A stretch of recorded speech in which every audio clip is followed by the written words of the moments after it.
Dark की journey आखिरकार ख़त्म हो गई है और इसकी एंडिंग काफ़ी अच्छी थी, जो कि एकदम हैप्पी नहीं थी पर फिर भी सेटिस्फाइंग थी। वैसे सीज़न के एंड में मुझे ऐसी फीलिंग आ रही थी कि शायद मार्था और जोनस के ओरिजिन वर्ल्ड में जाने की वजह से ही एक्सीडेंट हुआ होगा, जिसकी वजह से लूप कंटिन्यू ही रहेगा। पर ऐसा नहीं हुआ और लूप टूट गया।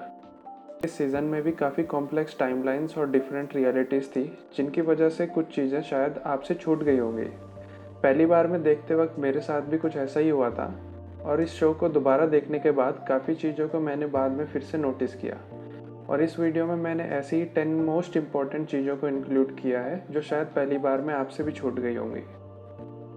आखिर के सीन में जब मार्था और जोनस ओरिजिन वर्ल्ड में होते हैं तो उस वक्त ध्यान से देखने पे हमें पता चलता है कि वहाँ कोई भी पावर प्लांट नहीं है, क्योंकि एडम और इवा का बेटा ओरिजिन वर्ल्ड में कभी नहीं जाता, वरना वहाँ भी वो ऑफिशियल्स को थ्रेटन करके पावर प्लांट सैंक्शन करवा देता, जैसे उसने एडम और इवा के वर्ल्ड में किया था, ताकि फ्यूचर में अपोकलिप्स हो सके।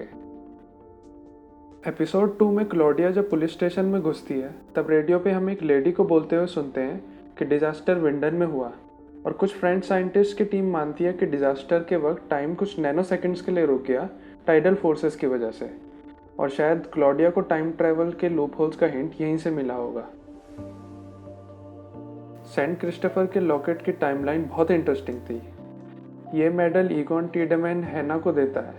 हैना उसे एबॉर्शन क्लिनिक में हेलेना के लिए छोड़ देती है, जो कि कैथरीना की मदर थी। वो मेडल बाद तक भी हेलेना के पास ही रहता है, क्योंकि जब कैथरीना हेलेना से हॉस्पिटल में मिलती है तब भी वो मेडल हेलेना के पास ही था। लेक के पास जब कैथरीना और हेलेना आपस में लड़ते हैं तब कैथरीना उस मेडल को पकड़ लेती है, तो वो हेलेना के गले से निकल जाता है, और ठीक उसके बाद हेलेना कैथरीना को मार देती है, जिसकी वजह से वो मेडल वहीं छूट जाता है। बाद में वही मेडल जोनस को उसी लेक के किनारे मिलता है और वो उसे मार्था को दे देता है। बार्तो सीजन 1 में मार्था को मजाक में बोल रहा था कि इस लेक में एक बॉडी मिली थी, मतलब वो बॉडी कैथरीना की थी, और अब उसी के बच्चे उसी लेक में थे जहां उनकी माँ मरी थी। शॉर्लेट वाली वॉच की भी काफ़ी इंटरेस्टिंग जर्नी थी। वो वॉच पहले ब्लाइंड मैन के पापा के पास थी, जिसकी वाइफ का नाम भी शॉर्लेट था, और ये घड़ी बाद में टेनहोस पे होती है, फिर शॉर्लेट पे, और फिर नोवा के थ्रू एलिजाबेथ पे पहुंच जाती है। सीजन 2 के एक सीन में हमने पहले देखा था कि केव के बाहर नोवा किसी पर्सन को मार देता है। वापस से वो सीन देखने पे पता चलता है कि उस सीन में नोवा अपने ही बाप बार्थोस को मार देता है। एडम ने नोवा को भेजा था उसे मारने के लिए, क्योंकि बार्थोस का पैराडाइज से बिलीव खत्म हो गया था और सारी चीजें पहले जैसे ही करने के लिए उसे मारना अब जरूरी था। सीजन 3 में जब बार्थोस और सिल्जा का बेटा होता है तो सिल्जा उसका नाम हैनो रखती है। तब बार्थोस को रियलाइज होता है कि आखिरकार उसका बेटा ही वो प्रीस्ट बनेगा जो फ्यूचर में आगे जाके उसे मैनिपुलेट करता है। डार्क में वर्ड्स की आइडेंटिफिकेशन काफ़ी डिफ़िकल्ट हो जाती है, इसलिए क्रिएटर्स शो में हिंट भी देते हैं, जैसे कि जब ऑल्टरनेट वर्ड का कोई भी सीन आ रहा था तो वो उसे मिरर्ड फॉर्म में दिखा रहे थे, जैसे कि जोनस का घर, मार्था के गाल की इंजरी और उसके बेटे के लिप्स की चोट। ओरिजिन वर्ड का एस्पेक्ट रेशियो भी दोनों वर्ड से काफ़ी अलग था, मतलब वीडियो के ऊपर के बार्स ओरिजिन वर्ड में काफ़ी लार्ज थे।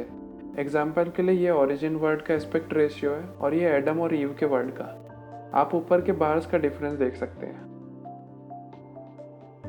डार्क का ओपनिंग क्रेडिट भी 3 वर्ड्स का हिंट देता है। उन क्रेडिट में हम देखते हैं कि एक सिंपल इमेज है और बाकी 2 इमेजेस एक दूसरे की मिरर इमेज है। वैसे ही जैसे शो में एक ओरिजिन वर्ड था टेनहोस वाला, जिससे 2 ऑल्टरनेट मिरर वर्ड्स बनते हैं, एडम और ईवा के।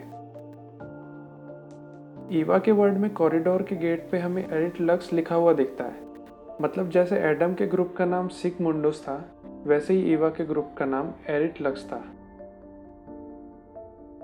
एपिसोड 6 के लास्ट में ईवा वाले वर्ड में एपोकलिप्स का टाइम ओल्ड ईगोन हैना को बचाता है, जिसे उस वक्त मिसकैरेज हो गया था, और वहाँ से ईगोन उसे पास्ट में ले जाएगा जहाँ हैना यंगर ईगोन से मिलेगी और उनके अफेयर के बाद सिल्जा पैदा होगी, उसी तरह जैसे एडम वाले वर्ड में होता है। बस डिफरेंस ये है कि एडम वाले वर्ड में हैना खुद जाती है और ईवा वाले वर्ड में ईगोन उसे ले जाता है।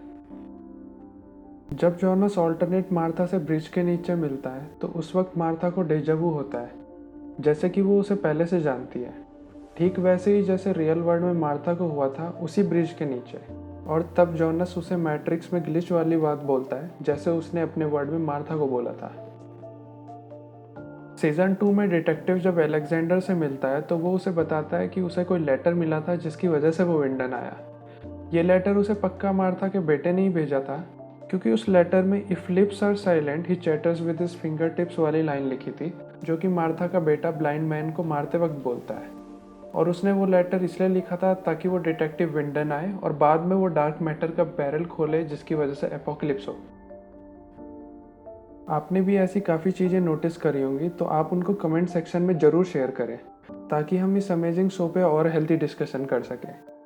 फाइनली, अगर ये वीडियो आपको अच्छी लगी तो इसे लाइक करके शेयर करें और इस चैनल को सब्सक्राइब करके बेल आइकन प्रेस करें ताकि मैं जब भी कोई नई वीडियो डालूँ तो आपको नोटिफिकेशन मिल जाए।